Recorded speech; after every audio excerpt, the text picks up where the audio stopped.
Hi, very good afternoon here in Bio-Asia, Taiwan. I'm very excited to be here this time in Taiwan, and the technology for biotechnology and medical device applications has been very wonderful when I'm talking to the innovators and researchers and the companies. Indo-Taiwan business can expand to a great way because Indian medical device and biotechnology market is very huge, and if Indian companies can collaborate with Taiwan, or if Taiwan companies wanted to expand in India their market access, I welcome you all to expand your manufacturing capability in India.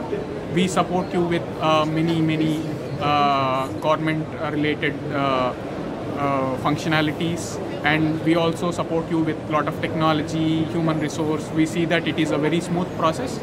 There are a large benefits that when Taiwan company manufactures in India, because then you have a direct market access in India to you, which can actually expand a lot of your capabilities in terms of business. When the Taiwanese company established their Indian subsidiary in our campus, we also help you with human resource recruitment. The city of Visakhapatnam in Andhra Pradesh, where our campus is located, is having a lot of skills and engineering colleges where the resources can be hired. And in our campus, we have over 300 PhD candidates who work on different research areas. So it's an open invitation for all the researchers to be part of our campus. And also we have the MOUs signed with about 60 universities across the globe, so we can foster innovation and have an open-mindedness in science.